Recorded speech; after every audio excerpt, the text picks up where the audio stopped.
Hey, coworkers. Welcome to Coworkers in Crime, the podcast where office chatter meets crime discussion. I'm Rachel. And I'm Crystal. Yes, we really do work together. And yes, we're totally obsessed with true crime. From water cooler whispers to cold case deep dives, we're here to bring you stories that keep us chatting way past our coffee breaks. So grab your coffee, lock your desk drawer, and let's get into this week's case.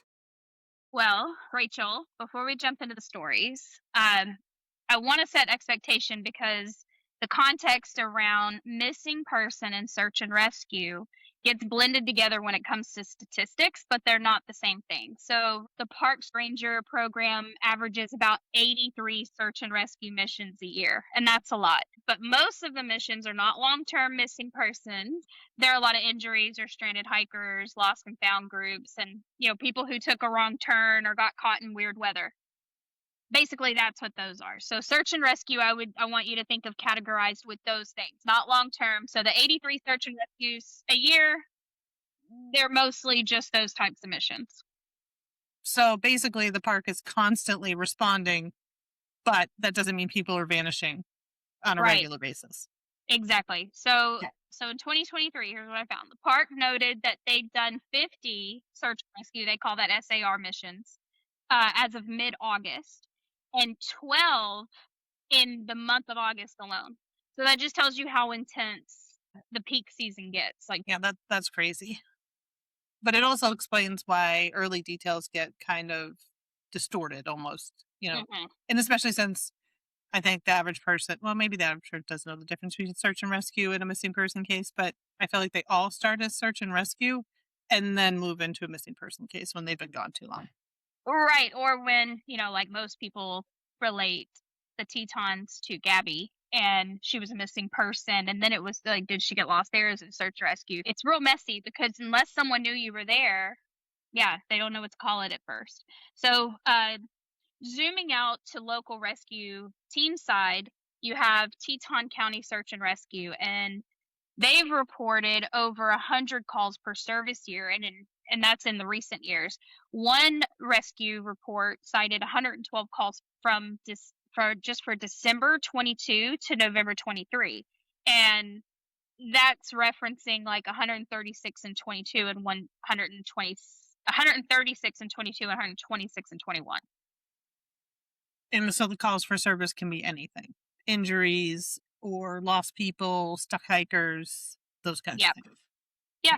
And the point for today, though, that's the key point for today, because missing person is usually a small slice of the overall workload. In one of their season breakdowns, missing person shows up as like 2 incidents. So next to dozens of hikers and medical calls and false alerts, that kind of thing. So if someone's still missing, that's outside normal, quote unquote, normal park stuff. Mm-hmm. So it's rare.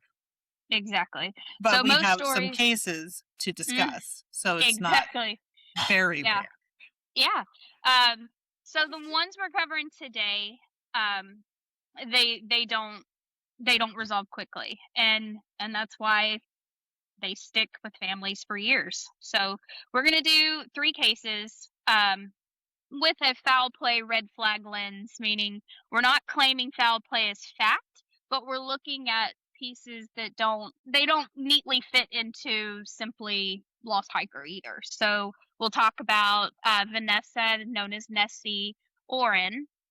We're going to talk about Kean McLaughlin, and we're going to talk about Tracy Jensen. So let's go into those. You want to talk a little bit about Nessie? Yeah, let's talk about Vanessa, Nessie, Orrin.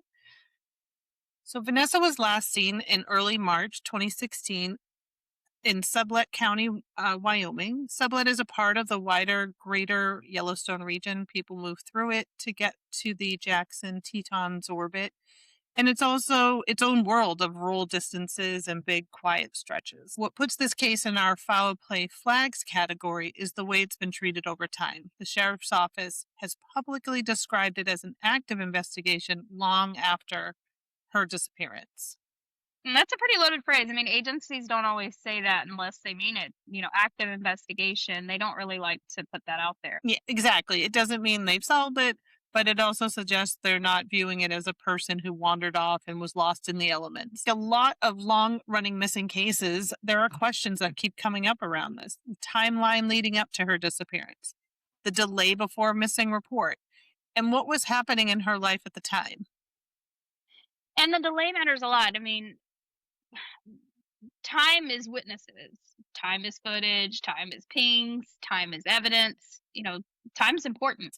And this is a case that there's not a lot of information out there. There's a lot of community chatter out there, but for a full episode, we would want official statements, confirmed deeds, documented searches, and investigative actions like concrete, where is this at? Right. And if you do it that way, it actually becomes a little more powerful because you're showing how little has been answered for the family. So I feel like us clipping it this way just really shows it's just question mark, big question mark. Big question marks. The next case I would say we talk about is Kian. So Kian McLaughlin, Kian went missing June 21st in Grand Teton National Park, connected to the Lupine, I would say Lupine, Meadows. Garnet Canyon. So those of you who are around there, you can tell me that I'm saying it right. We do that in Texas where we call it this, and outsiders don't say it right. So as you see, I'm not a local. An iconic, heavily traveled corridor that's also rugged, steep, and full of places someone could fall or become hidden from view. And what makes this case hard is that it doesn't resolve into a clear story. There wasn't a straightforward, here's what's happened. Search teams worked it, and yet Kian still remains missing. Ooh, and that's the part that gets me, because you think popular area means people get found, Right. not staying missing. Right. But the Tetons have a weird contradiction. Popular trails, but unforgiving terrain. So a short distance off the trail can become a cliff, loose rock, snowfield, water, places that just don't give anything back. So now here's this investigation friction twist in this case is something that became part of the public record is there was a false tip or a fabricated sighting that diverted attention, and the Park Service addressed it. So wait a minute, because families are hanging on for every detail, and someone's out there just making stuff up and sending people on a false Good chase. sighting? Yeah, right. And this one is one of the foul play adjacent flags we talk about carefully. Not that there's a suspect, but there's an unresolved missing person plus misinformation inserted into a search, and it complicates everything. So the reasonable way to frame this is wilderness explanations that are still possible, exposure, injury, a fall, there's all these ways you could put this out there, but the reason it's on today's episode and we're just kind of highlighting clipping it is because it stayed open. There's no closure at this point for the family. I mean, just think of how much damage has been done on this false tip. And people think it's harmless, that it's a fun joke, and oh, look, I'm part of an investigation now. But it's not. It has consequences. Those false, I saw someone, or I didn't see someone, or I think I saw someone, that's just to be part of the noise is, people wanting their 5 minutes of fame is just, yeah. Which brings me to a next case that is even colder and is still missing. And it's a different kind of unsettling because it's the public record that feels so thin. So let's go into Tracy. So case 3 is Tracy Jensen, and she's been missing since February 11th, 1999 in the Fort Bridger Mountain View area. And this is what I call that thin file case. There's a baseline record in a missing persons database, but not a lot of publicly available narrative. And that matters because when the story never gets amplified, tips don't come in, memories fade, and potential witnesses don't even realize what they saw or what they know is important to the case. Yeah, it's like it never got its moment, and then time just stacks on top of it. Exactly. And the thin file doesn't mean it's less serious. It can mean fewer resources, less media coverage, or less public pressure. Sometimes all of the above. So if we're talking about foul play flags here, the flag is partly the longevity, still missing, limited public detail, and the reality that cold cases often hinge on one person finally saying, okay, I'm going to tell you what I know. Yeah, and it's that kind of case where if you do an episode responsibly, you might actually help because you're reintroducing the name and the date and the place. But that's things that people can recognize. When you don't have those things, it's hard to do an episode, which is why we're just kind of highlighting these people this time. And if we're building show notes, like we will for all of our episodes, we want to include the agency contact information, the official case entry, so that people aren't guessing where to send information. I know we've mentioned in previous episodes, that there's Crime Stoppers, I believe, in every state. And, you can call those anonymously and leave a tip. Just knowing, like, if we know where Fort Bridger and Mountain View area, if we know, hey, this is where they do their search and rescue there, it's a great place to start. Hey, I was there February 11th, or I got married on the 10th, or something. And then we saw some of this, but that's the bad thing is there's nothing. This is so thin. These cases are thin. So just these three cases show three different versions of quote unquote missing in this region. You have a major national park disappearance that never resolves, county level case that long running investigative pressure, right? And then a cold case where the most haunting part is how quiet it stayed. Right. And that's what we mean by the quote unquote foul play flags. Not, we know what happened, but the pieces don't click into a neat wilderness story. Yeah, so before we, wrap everything up, I do want us to just talk a little bit about when Gabby disappeared. We want to bring up things that people just get forgotten or they don't get the same level of attention as someone else, like in one of our episodes where it happened in the same year, same age range, two females, very similar stories. One blows up, one you never hear about. So like when it comes to what happened with Gabby, she was blogging and she was putting all of her life out there. It was so highly visible. And they were able to find information out about her from someone else who had a vlog. They found video in their B-roll of Gabby's van.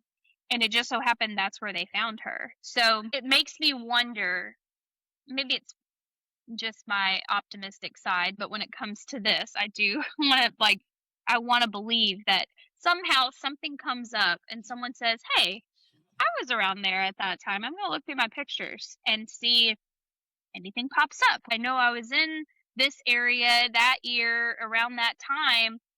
Maybe I can find what vehicle they were in, or maybe I can see what find out what they were last wearing or something. And they end up finding a picture or finding that they kind of scanned them in a video and here's an area where they were. So if that's where they slipped down this really popular trail, maybe we can at least pin down where someone's looking or, oh, well, who was that they were with? I did see them with somebody and they're like, wait, but we were always told they were alone, and then it comes like up their neighbor, like I feel like you end up putting something out there and that's what happened with Gabby. They found her because someone just happened to catch it on a camera that was on their RV, it's amazing to me.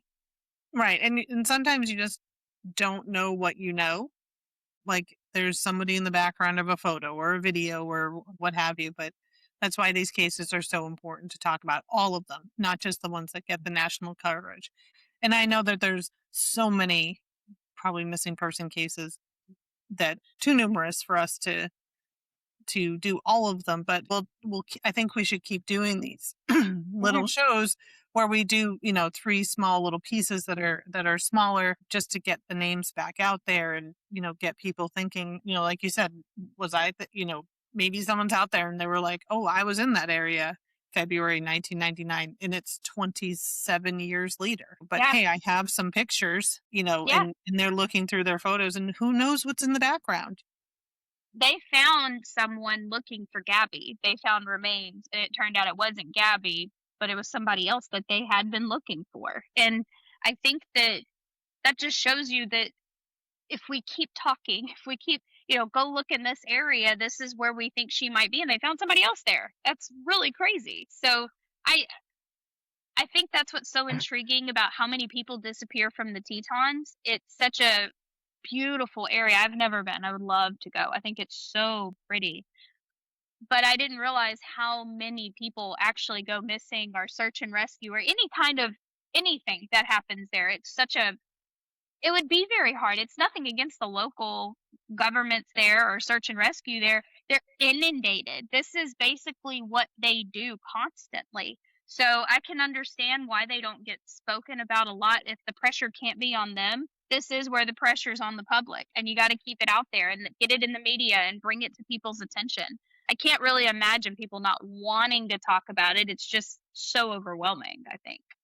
That, and I mean, this is a tourist area. Yeah. So Yeah. everyone there is not from there, like, I just think it's harder because if you were to go there and you're like, hey, Rachel, I'm going on vacation for a week. We're going to the Tetons. Okay, well, after a week, I'd be like, well, she hasn't messaged me.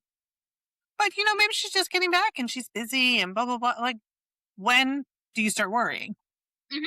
Yeah. It's also, I think about locals whenever a lot of times with places like that, people who are year round and local, they want you to come and visit and spend your money and leave. They also don't want it to be where they're like, "Oh yeah, bad things happen here all the time, you shouldn't come." Then there goes like most of the income that area makes because they rely on tourists and things. So if you drag this stuff to where it becomes, "Oh, the Tetons are terrifying because people disappear there." It's like 12 in a single month. That's terrifying, right? You don't that like statistically Right. that's kind of scary. But I mean, when we had, I don't know if you remember, I'm here in Texas, and we had those big floods on July 4th. They had missing people that people didn't even know their family members were here in this area. They had no idea that it was the 4th of July. We're not really doing anything. Let's load up the little RV and just go spend the weekend on the lake. And people didn't know. And so when they recovered them, that was one of the things that some people were like, well, we didn't even know they were out of town, so we didn't report them missing. We weren't looking for them because we didn't know they were there. So if you and I were just like, hey, we have a meeting, our work is sending us somewhere near, the Grand Canyon, and we're like, hey, let's go run over there and see the Grand Canyon real quick, and we go missing. I mean, I don't We're on a know, it work just to trip. me yeah, we're Oh, on a yeah. work trip. Yeah, people aren't and then maybe work thinks, "Oh, they just slept in today or something," and no one really notes that we're missing. I mean, for a while and then it's too late. I don't know. That's just missing is terrifying. This is such an ugly ingredient on a truly foul play missing person because you're like either don't know for a while and there's a like I said in the beginning, like timeline witnesses, like all that time that you're not knowing that something's wrong, you're losing witnesses, you're losing video, you don't know what time to pinpoint, you don't know who to ask, you're running out of precious resource and resources that slip that never get addressed.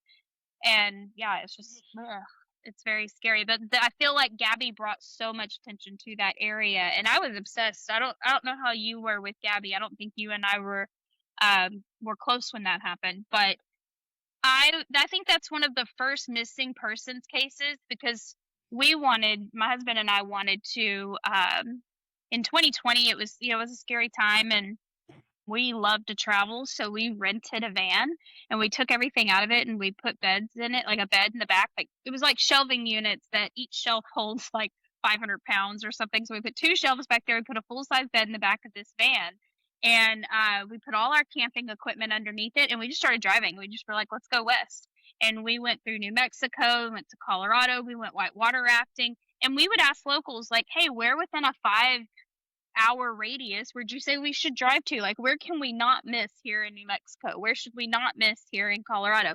And that's how we made our plan. And we were gone 8 days.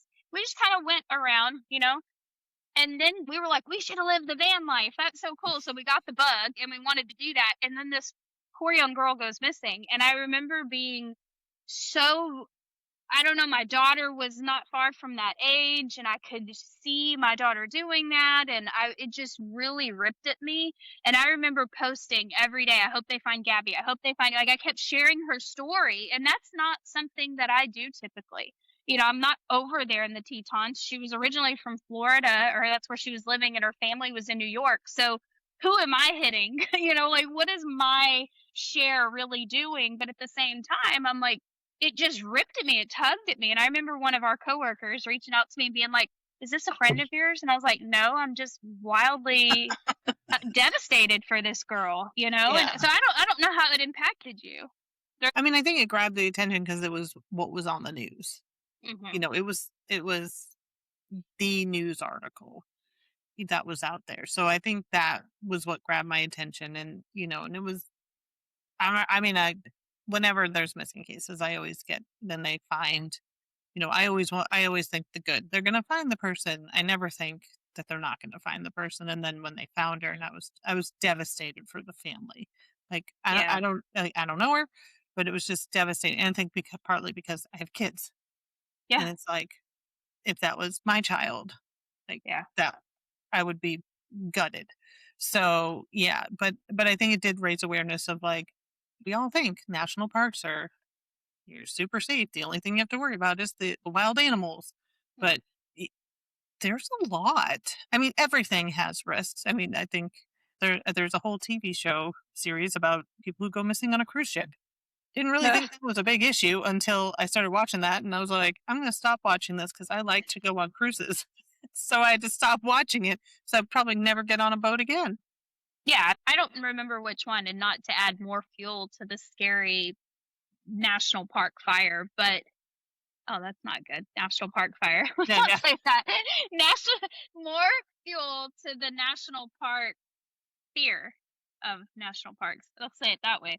Um, Not to add more fear to it, but wasn't there one of the, like, well-known, maybe it's Ted Bundy, that, like, would go purposefully to national parks? Which one, like, maybe we don't even have to remember which one, but wasn't there one that, like, intentionally looked for people who were traveling or hiking or something because it kinda gives, I don't hate even putting that out there. It's just, that's a There was a one. I know. terror.